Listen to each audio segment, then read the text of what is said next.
The rain hammered against the windows of my small apartment, each drop like a tiny fist demanding entrance. I sat cross-legged on my worn sofa, surrounded by unpaid bills scattered like fallen leaves. My fingers trembled as I calculated the numbers again, hoping they'd somehow change. They didn't. "Damn it, Lena," I whispered to myself, pressing the heels of my palms against my tired eyes. 3 months behind on rent, medical bills piling up, and now this final notice from the hospital. Pay within 7 days or face collections. My father's heart surgery had saved his life but destroyed mine. I didn't regret it. How could I? But the weight of debt was crushing me one breath at a time. The waitressing job barely covered groceries, and the night shifts cleaning offices left my body aching and my mind numb. I reached for my phone, hesitating before dialing my father's number. He couldn't know how bad things had gotten. The stress would kill him faster than his heart condition. "Hey, sweetheart," his cheerful voice answered, instantly making my eyes well with tears. "Hi, Dad. Just checking in. How are you feeling today?" I forced lightness into my tone. "Better every day. The doctor says I'm recovering well. But what about you? You sound tired." I swallowed hard. "Just worked a double shift. Nothing I can't handle." The lie tasted bitter on my tongue, but I couldn't burden him with the truth. That I was drowning. That tomorrow I faced eviction. That I'd started selling my belongings one by one just to keep the electricity on. After reassuring him I was fine, another lie, I hung up and stared at the ceiling, wondering which god I'd offended to deserve this life. My phone buzzed with a text from an unknown number. "Ms. Sullivan, I represent Mr. Alexander Vega. He wishes to discuss a matter of mutual benefit. Car waiting outside your building. Urgent." I frowned, peering through my rain-streaked window down to the street. A sleek black car idled at the curb, its windows tinted so dark they looked like portals to another dimension. I shivered involuntarily. Alexander Vega. The name sounded vaguely familiar. I racked my brain, then froze. Vega Investments. The firm that had bought my father's medical debt last week. My heart thundered in my chest. This couldn't be good. But what choice did I have? 20 minutes later, I sat in the back of the luxury sedan, trying not to fidget as we glided through the rain-soaked streets of the city. The driver hadn't spoken a word, and the privacy glass between us remained firmly closed. The car eventually pulled up to a towering skyscraper downtown, all glass and steel reaching toward the storm clouds. The driver opened my door, holding an umbrella over my head as he escorted me inside. The lobby gleamed with marble and soft lighting. A security guard nodded to my escort, and we were whisked up in a private elevator that required a key card. My stomach lurched as we ascended, either from the rapid rise or from the dread pooling in my gut. The elevator doors opened directly into a vast office. Floor-to-ceiling windows showcased the city spread below like a glittering carpet, rain streaking the glass in silvery rivulets. A massive desk dominated one end of the room, and behind it stood a man. The first thing I noticed was how still he was. Not the stillness of relaxation, but of a predator assessing its prey. He wore a charcoal suit that fit him perfectly, highlighting broad shoulders and a trim waist. His face remained in shadow, backlit by the stormy sky outside. "Ms. Sullivan," his voice was deep, with the faintest hint of an accent I couldn't place. "Please sit." I moved forward on unsteady legs, conscious of my rain-dampened hair and the coffee stain on my jacket I'd failed to remove. The chair I sank into was leather, butter-soft, and probably worth more than my monthly rent. He remained standing, and I caught my first clear glimpse of his face as lightning flashed outside. Sharp cheekbones, a strong jaw darkened with 5 o'clock shadow, and eyes so dark they appeared black in this light. Handsome in a severe, unsmiling way that made my skin prickle with warning. "Do you know why you're here?" he asked, circling the desk with the languid grace of someone accustomed to having all the time in the world. I straightened my spine. "I assume it's about my father's medical bills. If you're looking for payment, I'm not." The words hung between us as he leaned against the desk, now just feet from where I sat. From this proximity, I caught his scent. Expensive cologne with notes of cedar and something darker, more primal. "Then what do you want from me?" My voice sounded smaller than I intended. His mouth curved into what might have been a smile on another man, but on him, it looked dangerous. "I have a proposition for you, Ms. Sullivan. One that would eliminate your debt entirely." My breath caught. What kind of proposition? Marriage. The word hit me like a physical blow. I barked out a laugh of disbelief, then realized he wasn't joking. "You can't be serious. I assure you I am." He moved closer, and I instinctively shrank back in my seat. "It would be a mutually beneficial arrangement. Your debt, all of it, would disappear. Your father would receive the best medical care available. You would want for nothing." "But why me?" I whispered, my mind spinning. "That doesn't concern you." His tone brooked no argument. "What matters is the outcome. Financial security for you and your father, in exchange for becoming my wife." "Wife?" I repeated the word, as if it were in a foreign language. "You mean in name only?" His eyes traveled over me slowly, deliberately, leaving heat in their wake. "We can discuss the details later. For now, you need only say yes." "And if I say no?" The question slipped out before I could stop it. Something cold flickered across his expression. "Then, unfortunately, your father's debt falls due immediately. I believe the hospital is prepared to deny further treatment without payment." My blood turned to ice. This wasn't a proposition. It was blackmail. I thought of my father, finally recovering, finally hopeful. If his treatment stopped now. "How long?" I asked, my voice barely audible above the rain lashing the windows. "How long would this marriage last?" "1 year," he replied smoothly. "After which, if you've fulfilled your part, you'll be generously compensated and free to go." A year of my life traded for my father's future. A year with this cold, intimidating stranger who looked at me like I was a puzzle to solve or an asset to acquire. "I need time to think," I said. "You have until tomorrow morning." He handed me a business card with a phone number written on the back in bold strokes. "Call this number with your answer by 9 a.m. As if on cue, the elevator doors opened, and the driver who had brought me appeared. Our meeting was over. Alexander Vega didn't say goodbye, merely turned back to the rain-lashed windows as I was led away, as if I were already forgotten. That night, I barely slept. The proposition played on repeat in my mind, each iteration more absurd than the last. Marriage to a wealthy stranger to pay off my debts. It sounded like the plot of a bad novel. Yet the consequences of refusal were all too real. At 8:55 the next morning, I called the number, my heart in my throat. "Ms. Sullivan," Alexander answered on the first ring, as if he'd been waiting by the phone. "Yes," I said, the single word catching in my throat. "My answer is yes." Silence stretched between us. Then, "Good. A car will pick you up at noon. Pack whatever you wish to bring." "Bring where?" "To your new home, of course." The line went dead before I could respond. What followed was a whirlwind. The sleek black car arrived precisely at noon. The driver loaded my 2 suitcases, all I had left worth keeping, into the trunk, while a stern-faced woman in a tailored suit introduced herself as Gloria, Mr. Vega's personal assistant. "We'll be making several stops," she informed me, her eyes cataloging my appearance with obvious disapproval. "Mr. Vega requires certain standards for the ceremony this evening." "This evening?" I choked. "The wedding is today?" Gloria's lips thinned. "Mr. Vega doesn't believe in wasting time."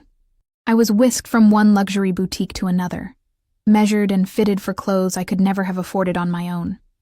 A wedding dress, sleek, modern, and alarmingly expensive, was selected without my input. A hairstylist transformed my dull brown locks into glossy waves, while a makeup artist applied products that cost more than my monthly grocery budget.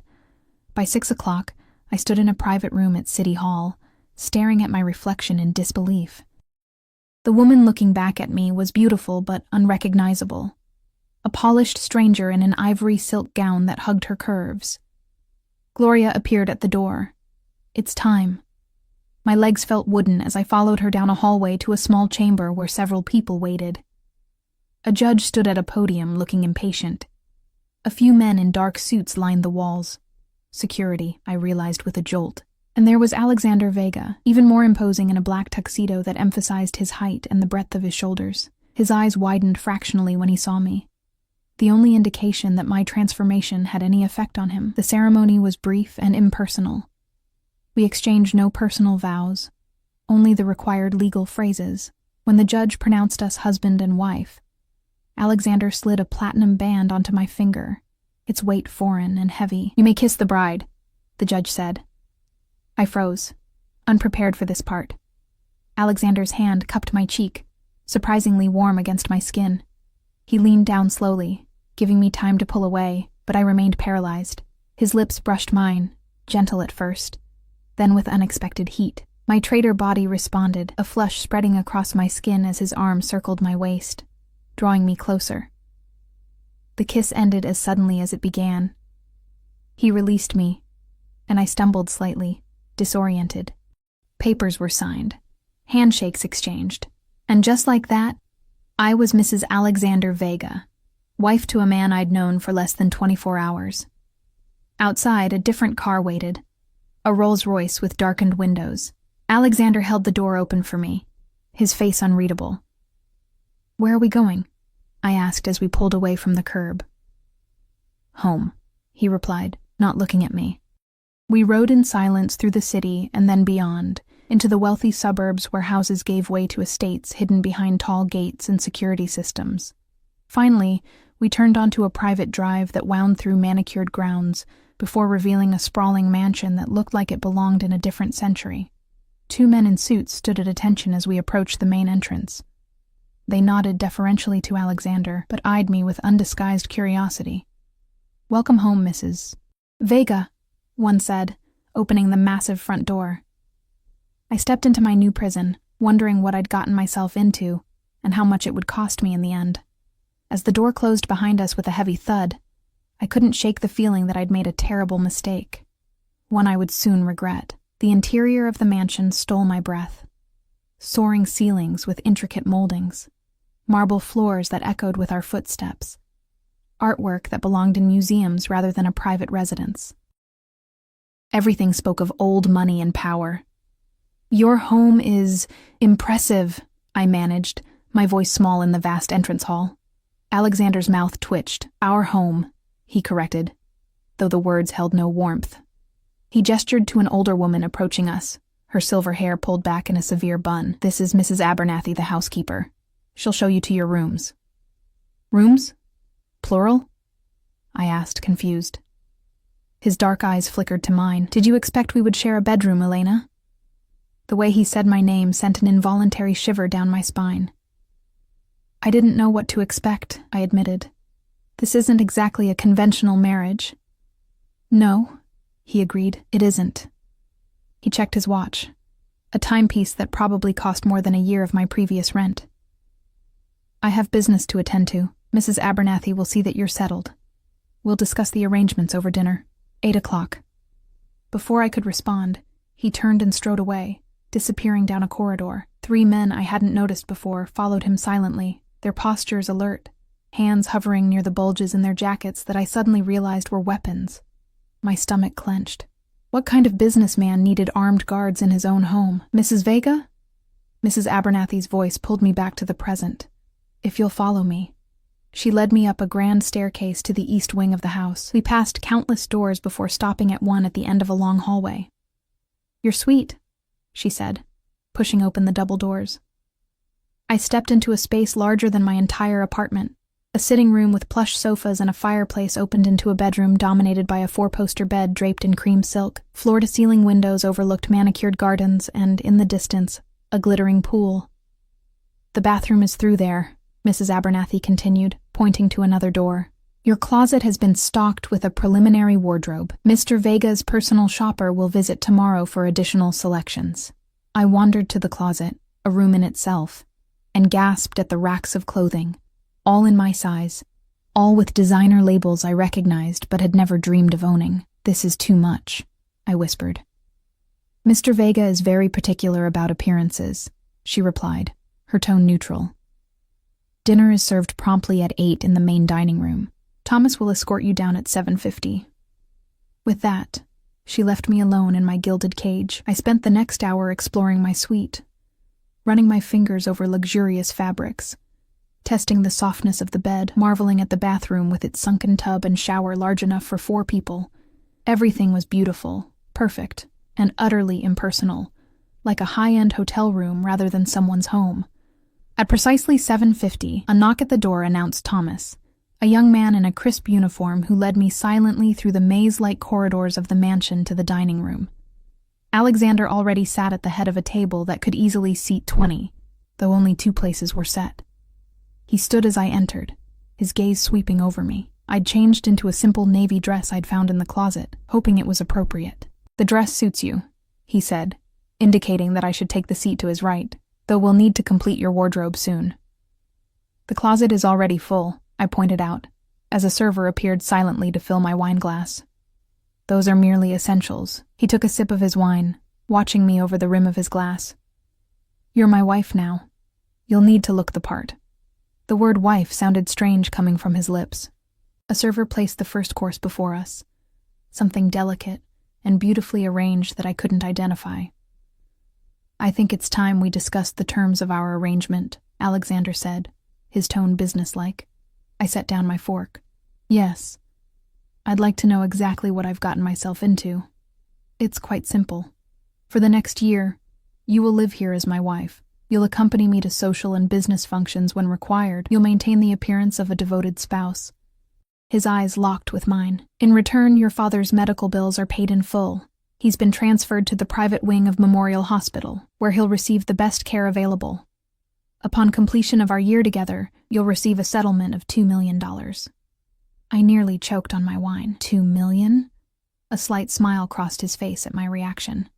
"Consider it compensation for your time." "And what do you expect from me as your wife?" I asked, the question that had been burning in my mind since his proposition. His eyes darkened. "If you're asking whether this will be a marriage in the complete sense, the answer is yes, eventually. But I won't force you, Elena. When it happens, it will be because you come to me willingly." Heat flooded my cheeks at his directness. "And if that never happens, it will." The certainty in his voice was unnerving. "But in the meantime, there are rules you must follow." "Rules," I repeated flatly. "You don't leave the estate without security. You don't speak to the press. You don't discuss our arrangement with anyone, including your father. As far as the world is concerned, ours is a whirlwind romance that led to marriage. My father will never believe that. He already does." Alexander's expression remained impassive at my shocked look. "I visited him this afternoon to introduce myself as his new son-in-law. He was quite moved by the story of how we met when I anonymously paid his medical bills, how you were so overcome with gratitude that you agreed to dinner, and how we've been inseparable since." Anger flared in my chest. "You lied to him." "I gave him a story he could be happy about," Alexander corrected. "Would you rather I told him the truth? That his daughter sold herself to pay his debts?" The words stung like a slap. "I didn't sell myself," I whispered fiercely. "I made a business arrangement. Call it what you will." He signaled the server to clear our plates. "The story stands. Your father was delighted, by the way. Said he's never seen you look so happy as you did in the photos." "Photos?" He pulled out his phone, showing me a series of images. Alexander and me at the ceremony, smiling at each other, looking for all the world like a couple in love. I didn't remember these being taken. "How did you—" "Technology is a wonderful thing," he said, tucking the phone away. "The pictures have already been sent to a few select society columnists. By morning, our romance will be the talk of the city." I stared at him, a chill spreading through me despite the room's comfortable temperature. "You've thought of everything." "I always do." His expression softened marginally. "This doesn't have to be unpleasant, Elena. You'll want for nothing here. Your father will receive the best care. And when our year is up, you'll be a wealthy woman." A year suddenly seemed like an eternity. "And what do you get out of this?" Something flickered in his eyes, an emotion I couldn't identify. "I have my reasons." The rest of dinner passed in uncomfortable silence. I picked at my food, appetite gone, while Alexander fielded calls and texts, speaking occasionally in a language I didn't recognize. Spanish, perhaps, but with an accent I couldn't place. After dessert, which I barely touched, He rose from the table. I have work to attend to. Feel free to explore the house, though some areas are restricted. Staff will direct you. When will I see my father? Tomorrow, if you wish. I'll have the car ready at 10. I nodded, oddly grateful for this small concession. He paused, studying me as if trying to solve a puzzle. Good night, Elena. Good night, Alexander. His name felt strange on my tongue, intimate in a way that made me uncomfortable. After he left, I did explore, wandering the endless corridors of my new prison. Everywhere I went, I noticed security cameras in discreet corners and men in suits who pretended not to watch me. The library caught my interest, walls of books reaching to the ceiling, comfortable chairs by a fireplace, a peaceful sanctuary. I selected a novel at random and curled up in a chair, trying to lose myself in fiction rather than contemplate the bizarre reality of my situation.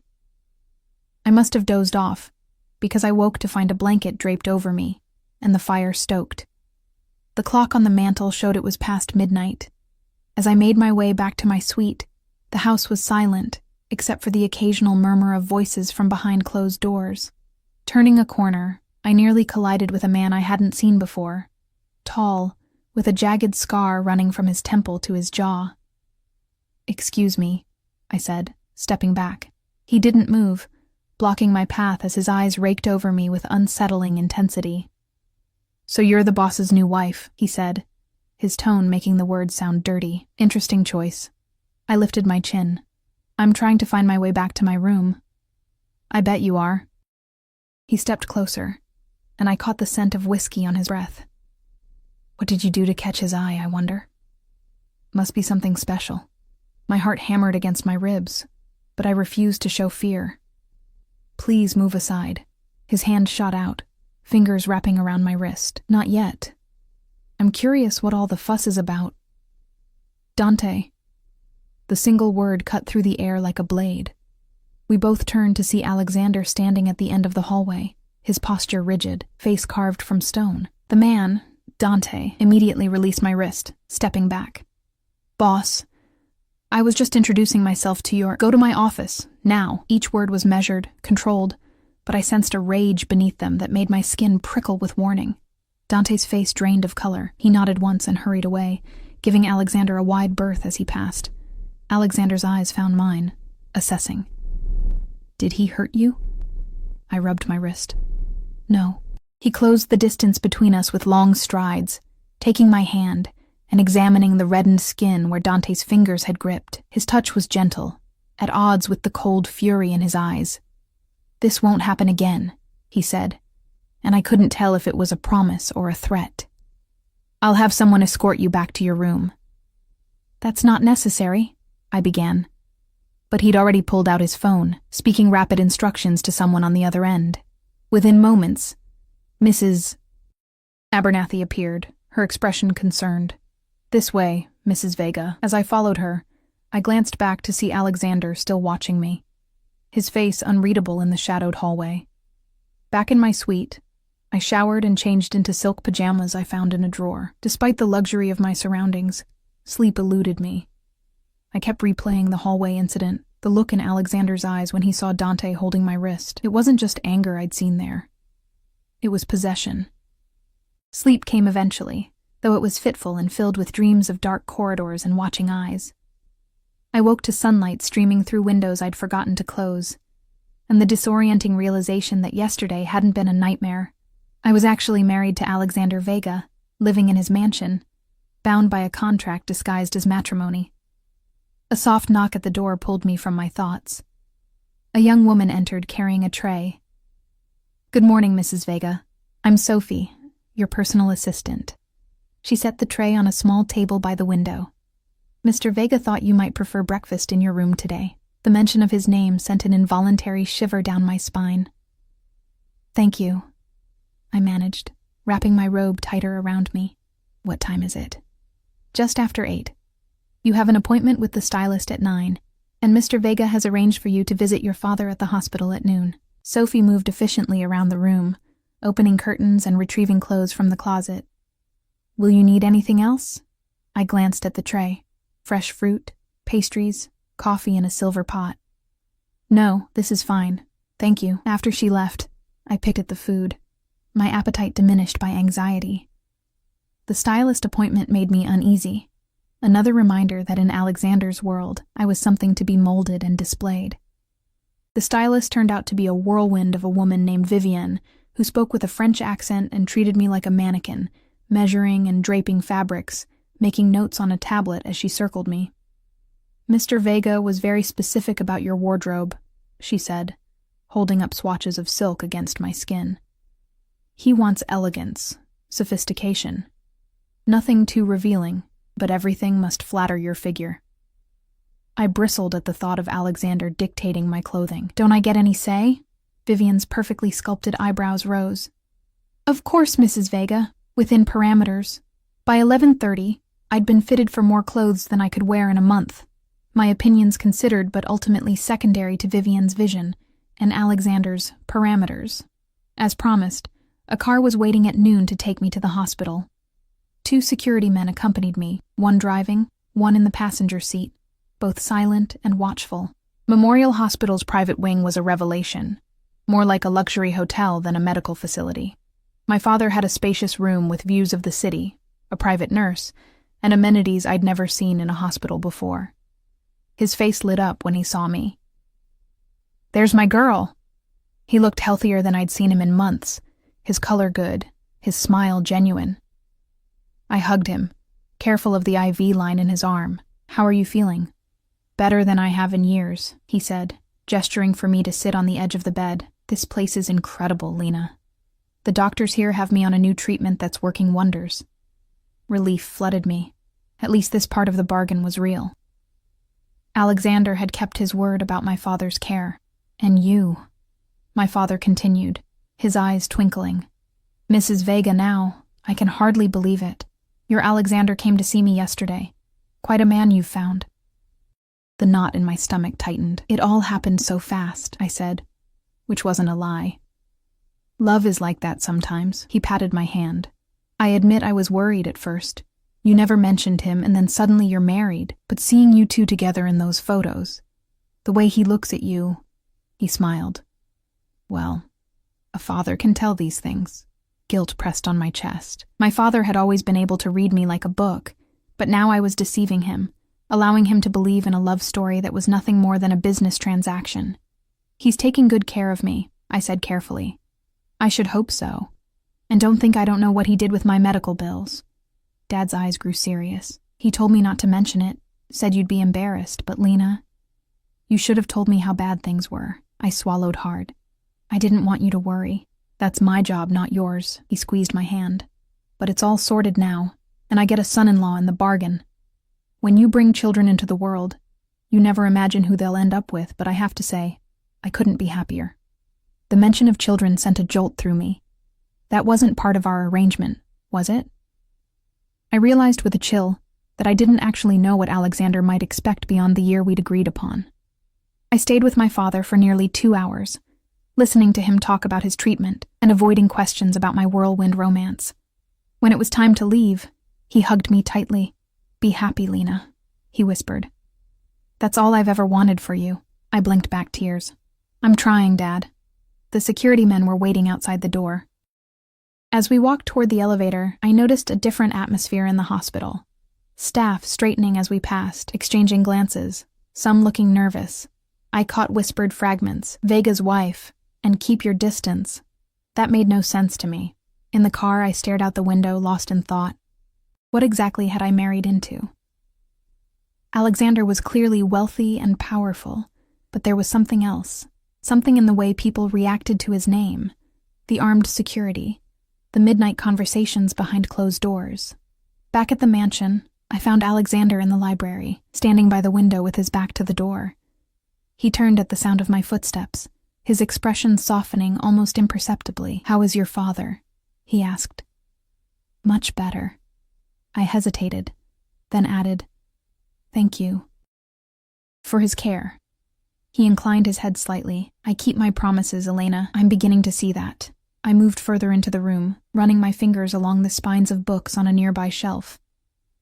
"I'm also beginning to wonder exactly what kind of businessman needs the level of security you maintain." Alexander's eyes narrowed, the successful kind. People at the hospital were afraid when they heard your name, I pressed. Why is that? Respect and fear often look similar, he replied, moving to pour amber liquid from a crystal decanter into 2 glasses. He offered one to me. Perhaps they simply respect my influence. I accepted the glass but didn't drink. Or perhaps they fear it. A smile ghosted across his lips. Perceptive. Good. He sipped his drink. There will be an event tomorrow evening. A fundraiser. You'll attend as my wife. The abrupt change of subject didn't escape my notice. What kind of fundraiser? The kind where wealthy people donate money to feel better about themselves. His tone was sardonic. You'll find appropriate attire in your closet tomorrow. Gloria will brief you on who's who. I set down my untouched drink. Is this how our year will be? You giving orders and expecting obedience? Something dangerous flashed in his eyes. Would you prefer I consult you on every decision? Ask your permission to take you places, buy you things, introduce you to my associates? I'd prefer to be treated as a partner, not a possession. He moved closer. The scent of his cologne, woody and masculine, enveloping me. But you are a possession, Elena. One I've paid for quite handsomely. His voice dropped lower, though I hope in time you'll be much more. My heart hammered against my ribs. And if I refused to play along? Alexander's hand came up to brush a strand of hair from my face.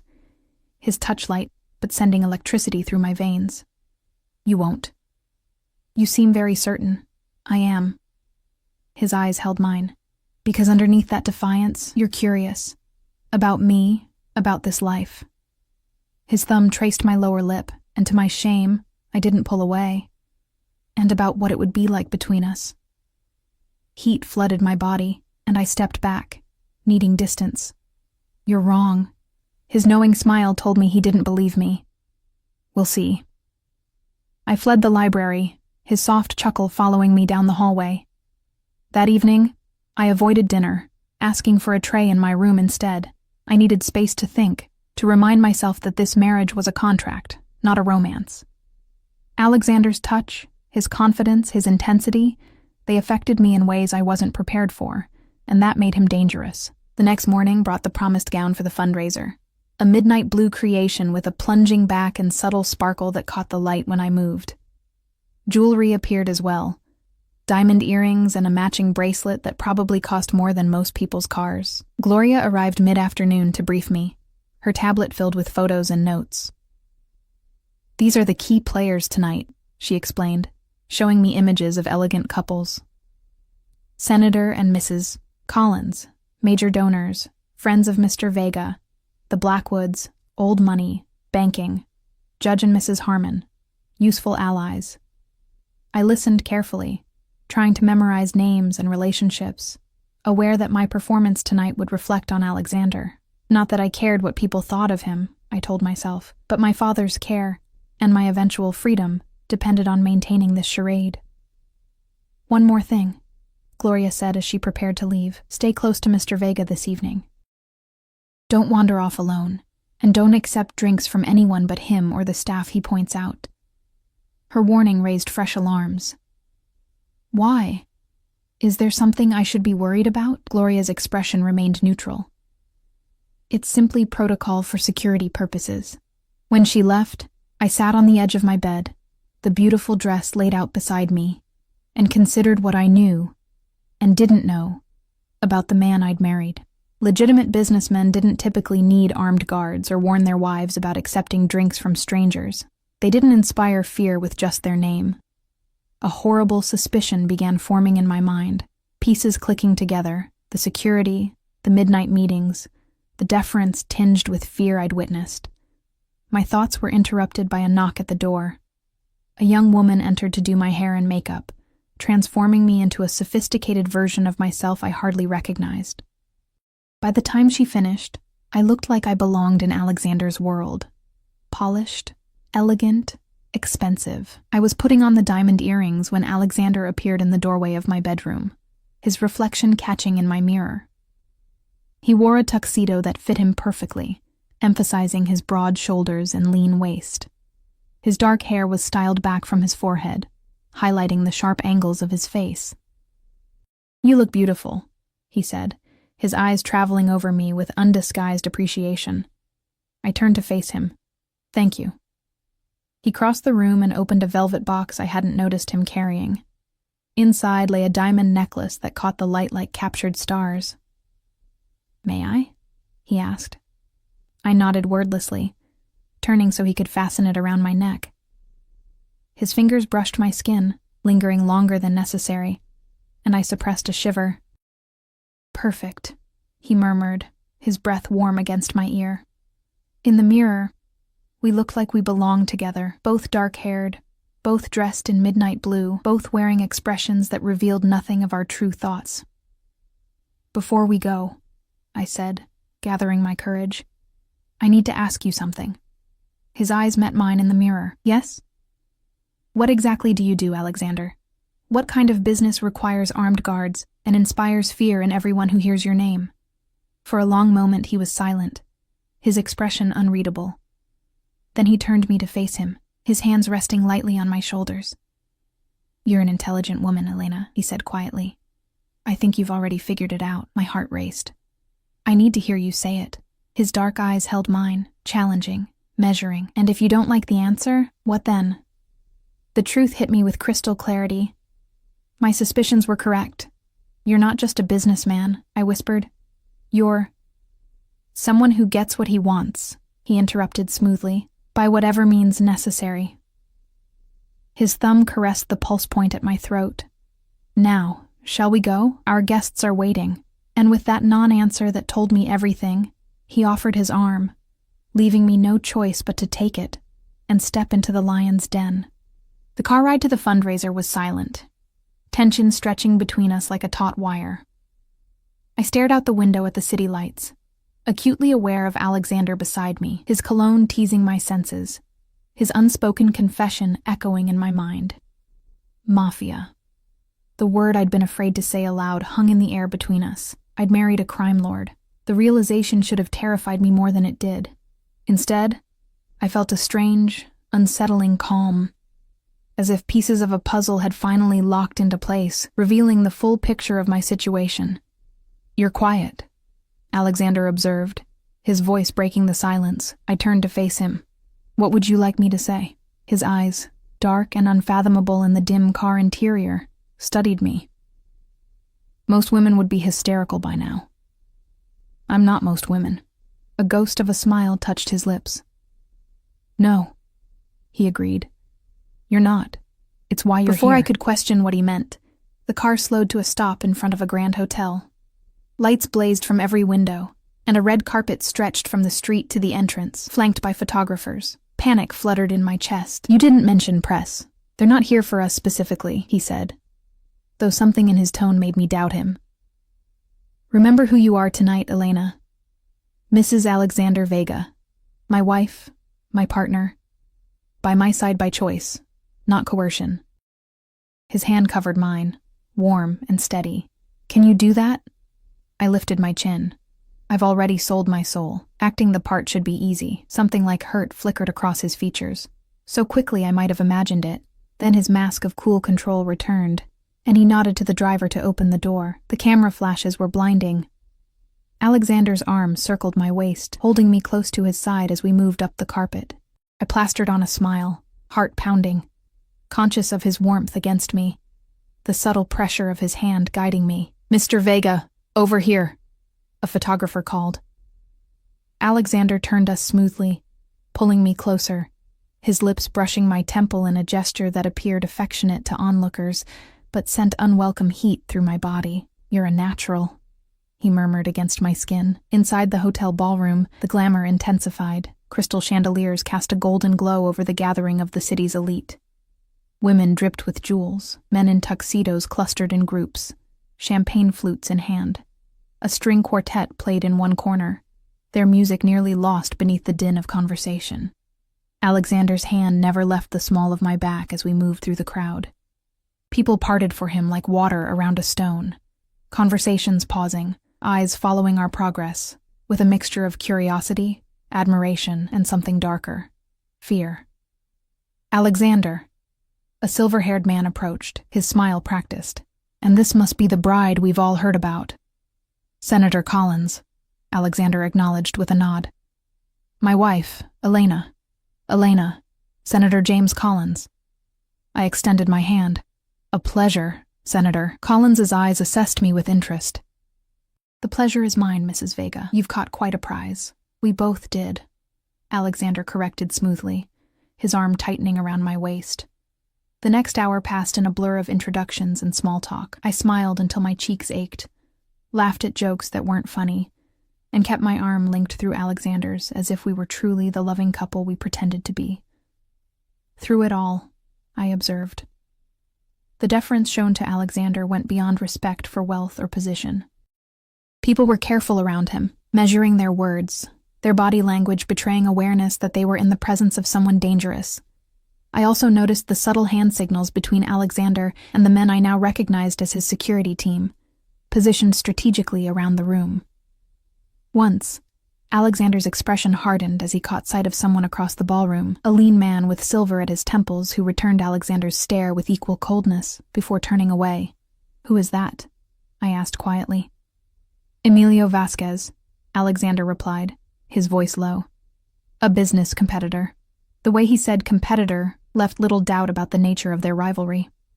"Come," he said, guiding me toward the bar.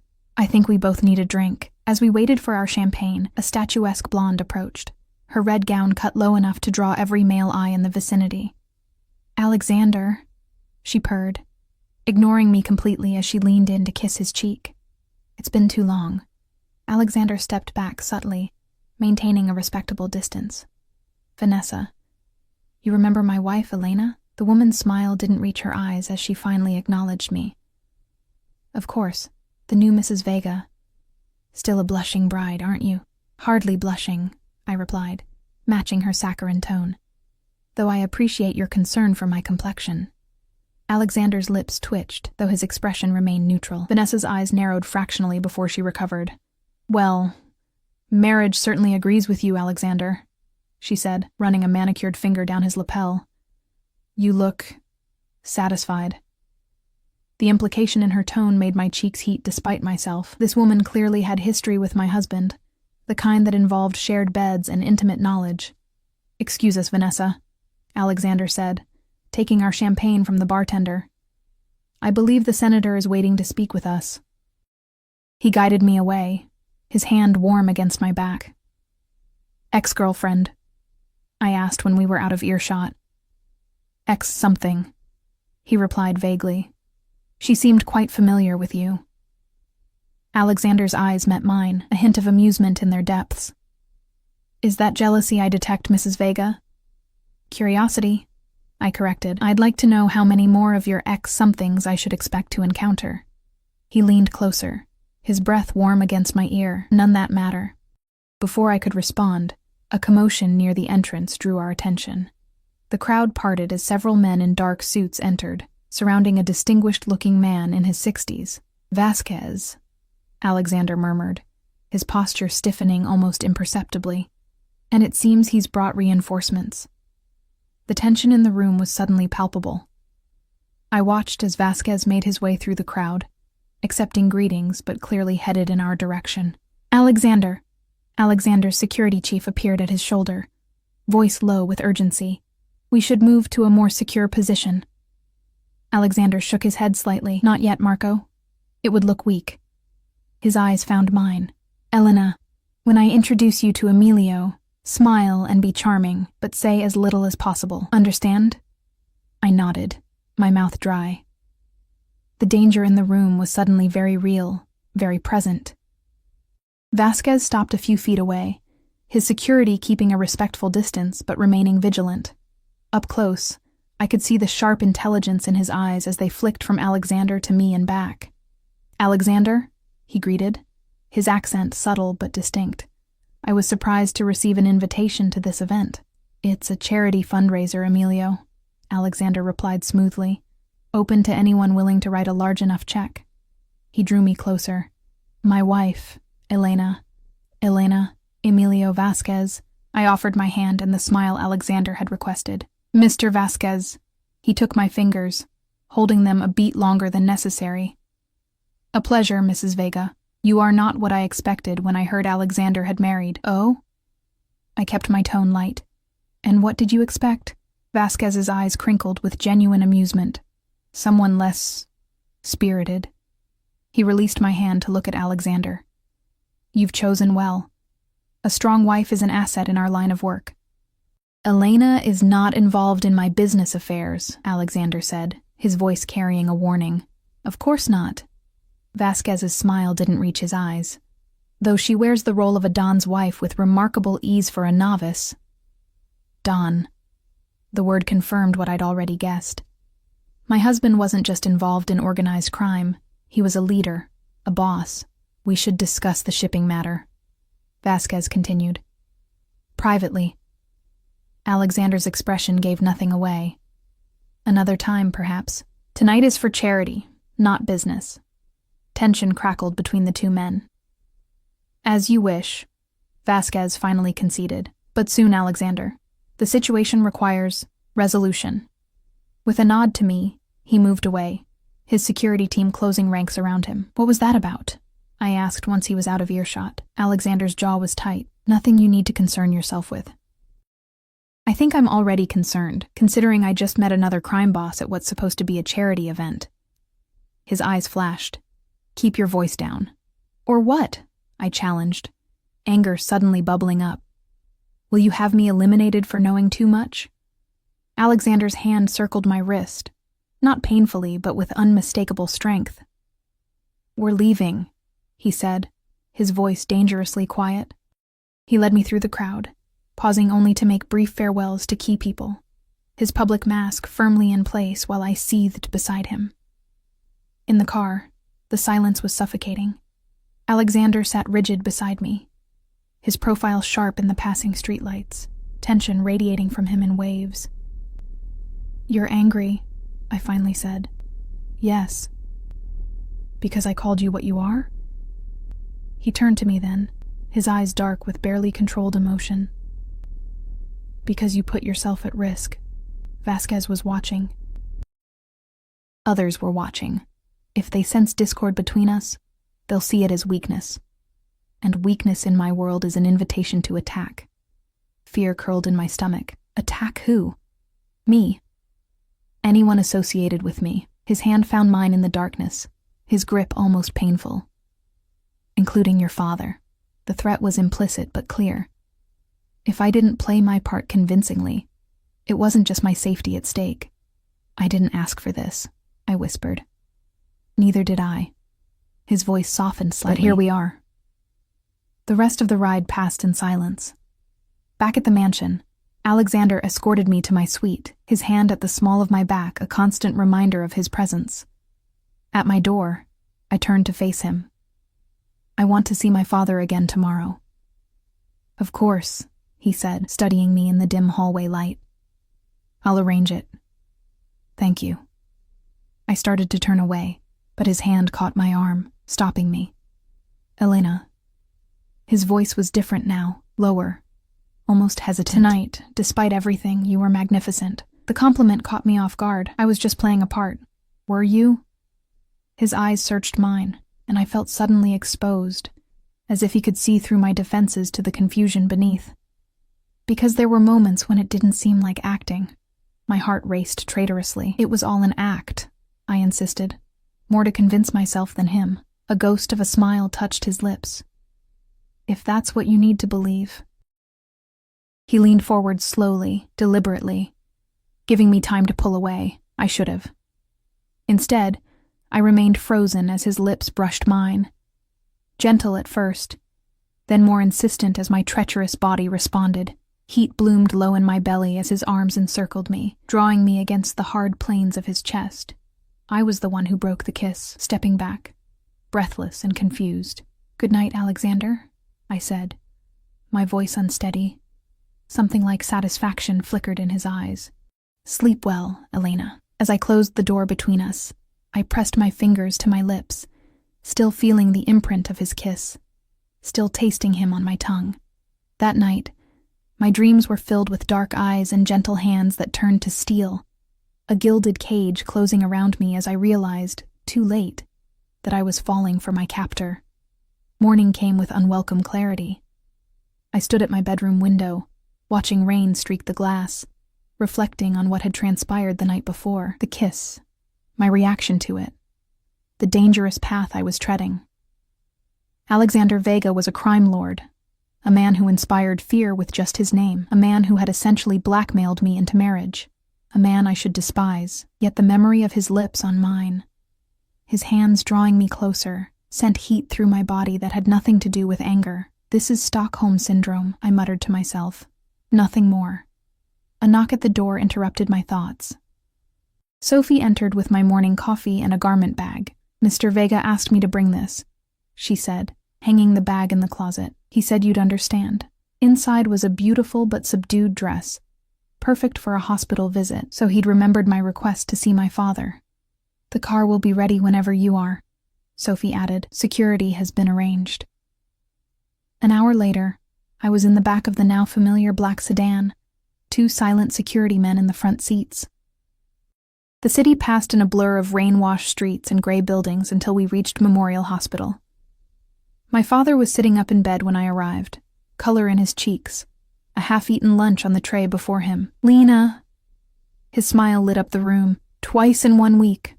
I'm a lucky man." I hugged him, breathing in the familiar scent of his aftershave. "How are you feeling?" "Better every day. The doctors are saying I might go home next week." He patted the bed beside him. "But enough about me. How's married life treating you?" I manufactured a smile. "It's an adjustment. I bet, going from that tiny apartment to a mansion. And Alexander, he's quite a force of nature, isn't he?" "That's one way to put it." I picked at a loose thread on my sleeve. "Dad, do you know what he does? For a living, I mean." My father's expression grew serious. "He's in import-export, real estate, finance, a lot of businesses, from what he told me." "And that's all you know?" He studied me carefully. "What are you really asking, Lena?" I hesitated, torn between wanting to protect my father and needing someone to confide in. "Nothing. Just curious." He clearly didn't believe me. "Listen, sweetheart. Men like Alexander, wealthy, powerful men, they often have complicated lives. Parts of their business that aren't for public discussion." My blood chilled. "What are you saying?" "I'm saying I'm not naive." His voice dropped lower. "Your grandfather, my father, wasn't exactly a saint when it came to business dealings. I grew up around certain types of men. This was news to me. My grandfather had died when I was young, and my father rarely spoke of him. Are you telling me Grandpa was a criminal?" "I'm telling you that the line between legitimate and illegitimate business isn't always clear." He squeezed my hand. "What matters is how a man treats his family. Alexander clearly adores you, and he's been generous to me beyond measure. Whatever else he might be involved in." He shrugged. I stared at my father in disbelief. "So, you're okay with this? With whatever he might be?"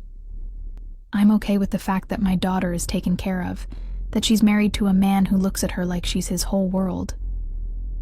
He smiled gently. "The rest is between you and him." My father's words stayed with me during the quiet ride back to the mansion.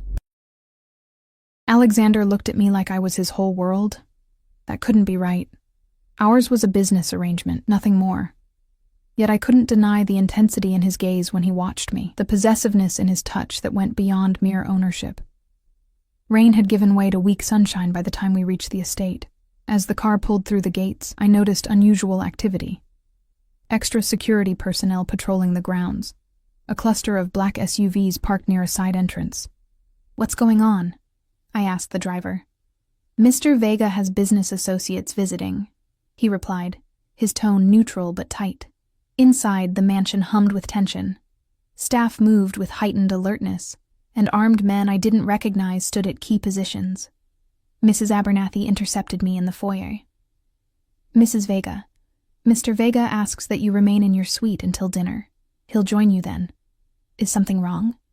"Not at all," she said, though her eyes slid away from mine. "Just a security precaution." Escorted to my rooms, I felt the distinct sensation of being placed out of harm's way. Something was happening. Something Alexander didn't want me to witness. Hours passed, the house occasionally echoing with footsteps and muffled voices. I tried reading, tried watching television, but anxiety kept me pacing. Finally, as evening shadows lengthened across the floor, a knock came at my door. Alexander entered, and I immediately knew something had changed. His face was drawn, a small cut visible above his eyebrow, his knuckles raw. "What happened?" I asked, moving toward him without thinking. He caught my hand as I reached to touch his face. "It's nothing." "It's not nothing. You're hurt." I pulled free of his grasp, went to the bathroom for a first aid kit I'd spotted earlier.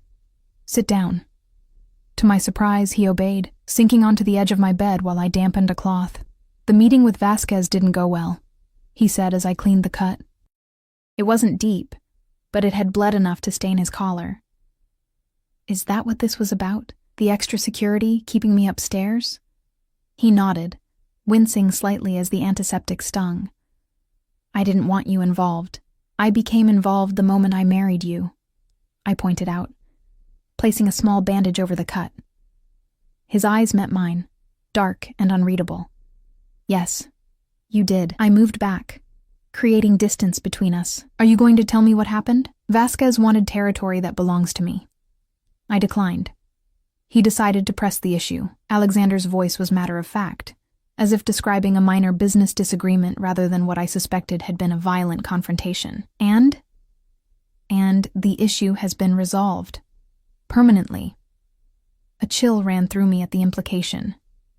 "Did you kill him?" Alexander's expression didn't change. "Would it matter if I had?"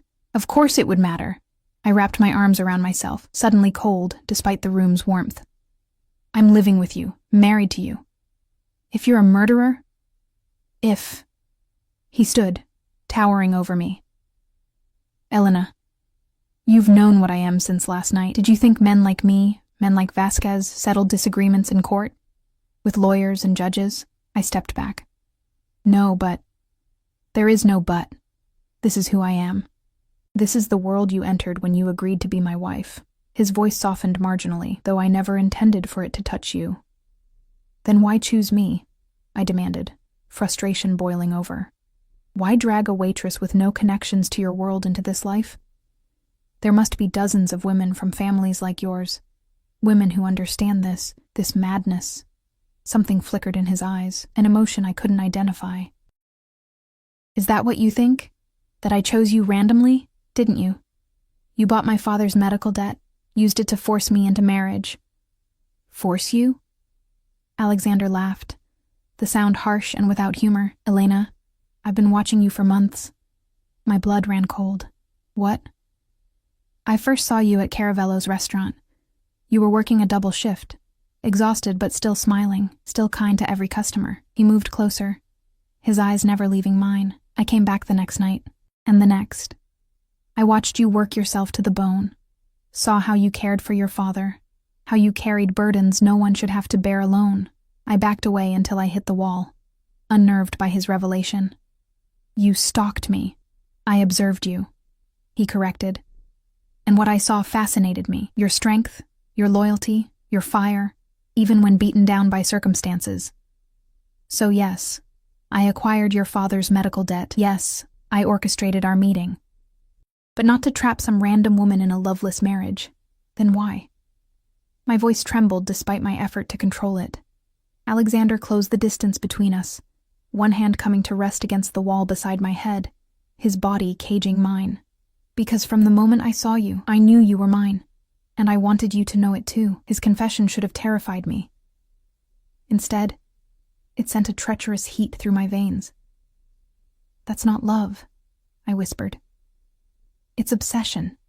Perhaps." His free hand came up to cup my cheek, his touch gentle despite the intensity in his eyes. "But can you honestly tell me you feel nothing for me? That when I kissed you last night, you didn't want more?" I couldn't lie. Not to him. Not to myself. "What I feel doesn't matter. This isn't real. It can't be real. Why not?" His thumb traced my lower lip, sending shivers down my spine. "Because you bought me. I said, the words bitter on my tongue. Like property. Alexander's expression hardened. I created the circumstances for us to meet. Yes, I gave you a choice. One you took. But I have never once treated you like property. The clothes, the jewelry, the rules, protection, he interrupted. Status befitting my wife. Security in a world more dangerous than you can imagine. His voice dropped lower. And if you were truly my property, Elena, do you think you'd still have your own rooms? Your own bed? Do you think I would have waited for you to come to me willingly? The implication hung between us, heavy with meaning. He was right. He could have demanded my body as part of our arrangement. Instead, he'd been patient, waiting for me to make the first move. I don't know what you want from me, I admitted, my voice barely above a whisper. Everything, he said simply. Your body. Yes. But also your trust, your loyalty, your heart. And if I can't give those things, his eyes searched mine, then when our year is over, you'll take your $2 million and walk away. I'll never contact you again. I stared at him, trying to reconcile the ruthless crime lord with the man before me now. Vulnerable in his own way, offering me a choice I never expected to have. Why me? I asked again, softer this time. Alexander's hand slid from my cheek to the nape of my neck, fingers tangling in my hair, because in a world full of people who bow to me out of fear or greed, you look me in the eye and challenge me, because when you smile, truly smile, it lights up spaces inside me I thought were long dead. His voice roughened. Because I don't want to possess you, Elena. I want to deserve you. His words undid me, breaking through the walls I'd built to protect myself. Without thinking, I rose on my tiptoes and pressed my lips to his.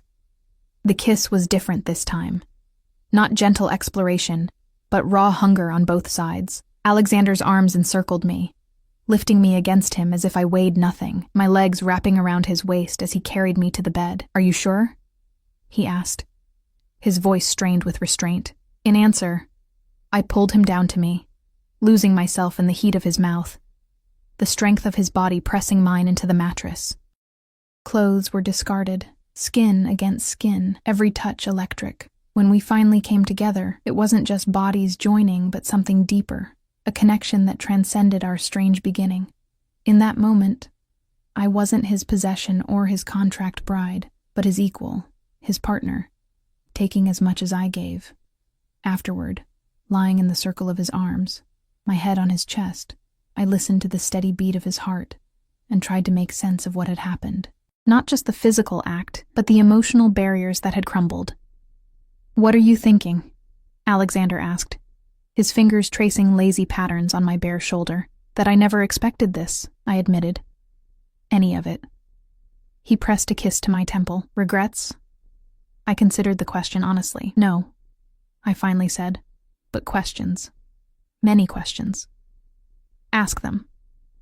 I propped myself up to look at him. Your business. What exactly does it involve? Alexander's expression grew serious. Import-export, as your father said. Real estate, construction, security services. Some of it legitimate, some less so. Drugs? Weapons? No drugs, he said firmly. Never that. As for weapons, only to protect what's mine. And what is yours? His hand cupped my cheek. Territory, businesses, loyal men, and now you, if you choose to be. I digested this. Is it dangerous? Always? Sometimes. But I have safeguards in place. My enemies know that targeting those close to me means certain death. His eyes hardened momentarily, then softened as they returned to mine. Your father will always be protected. Whether you stay with me or not, that's a promise. I traced the line of his jaw, feeling the day's stubble beneath my fingertips. And us? What happens now? That depends on you. Alexander captured my hand, bringing it to his lips. Our arrangement stands, 1 year, after which you're free to go if you wish. But I'm hoping you'll consider a different arrangement altogether. What kind of arrangement? A real marriage. Not 1 year, but a lifetime. His eyes held mine, more vulnerable than I'd ever seen them. I want you by my side, Elena, not as a trophy or a possession, but as my partner, my equal, the mother of my children. My breath caught. Children? A smile touched his lips, not immediately, but yes. Eventually, a family of our own. The image was startlingly appealing. A home filled with dark-eyed children. Alexander as a father, protective and loving as he was with me. I don't know if I can be part of your world, I said honestly. The danger, the violence. I would keep that separate from our home life, he promised. And in time, perhaps, transition more of my business to legitimate enterprises. For you, for our family. I studied his face, looking for deception and finding none. You would do that? For you? Yes, his expression was solemn. I told you, Elena. From the moment I saw you, I knew you were meant to be mine. What I didn't expect was how quickly you would make me want to be worthy of you. Tears pricked at my eyes, unexpected and unwelcome. I think I'm falling in love with you, I whispered, the confession terrifying in its vulnerability. Alexander pulled me closer, his kiss tender this time, reverent. Then fall, he murmured against my lips. I'll catch you. 6 months later, I stood in the garden of our home, our real home, a new estate Alexander had built for us, away from the memories and shadows of his old life. Roses climbed trellises, their scent sweet in the summer air. My father sat nearby in a comfortable chair, fully recovered and contentedly reading the newspaper. Strong arms encircled me from behind, and I leaned back against Alexander's chest, his cheek resting against my hair. Happy? He asked. I turned in his embrace to face him. Yes. It was the truth. The past months had brought changes neither of us expected. True to his word, Alexander had begun transitioning his businesses toward legitimacy. There were still aspects of his world I didn't ask about, still meetings behind closed doors and men who called him Don. But the violence had receded, replaced by negotiation and compromise. Our marriage had changed too, deepening into something real and lasting. The woman who had once felt trapped in a gilded cage now held the keys herself, free to go or stay as she chose. I love you, Alexander said, the words no longer rare, but still treasured. I rose on my toes to kiss him. No longer the frightened, desperate woman who had entered his office in the rain all those months ago.